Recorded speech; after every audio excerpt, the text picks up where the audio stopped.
You're making the argument that the minister makes quite frequently in the Dáil when this issue is raised, and she also will argue, Regina here beside me will also argue that more than 3.5 million people have them, so people want them, so therefore it's acceptable.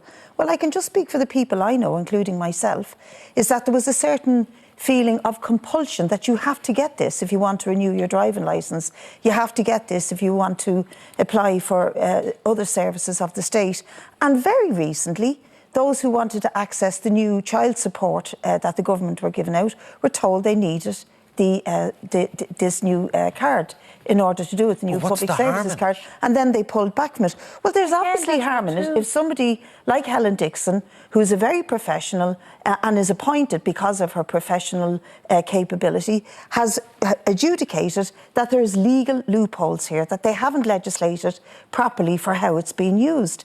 Now, if she gives that as a professional opinion and causes a storm that the government are then taking her to court on, then I think there's something fundamentally wrong. And to be honest with you, I think the government want to send out a message to big data globally that this state is a safe pair of hands for the big operators like Google and Amazon and all the rest of it to do their data business in. They don't want heavy regulation on data. Okay, they want light touch regulation. Again, and that sense.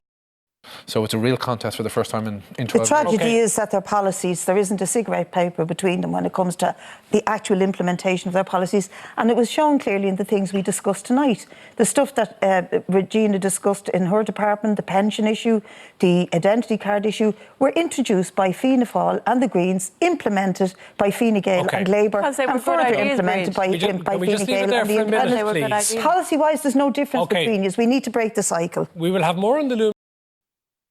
Exactly. There is a disaster every week, and the people I speak to, for them, the election couldn't come quick enough. Most people can't wait to see the back of this government. Certainly in working class areas, they're sick and tired of them.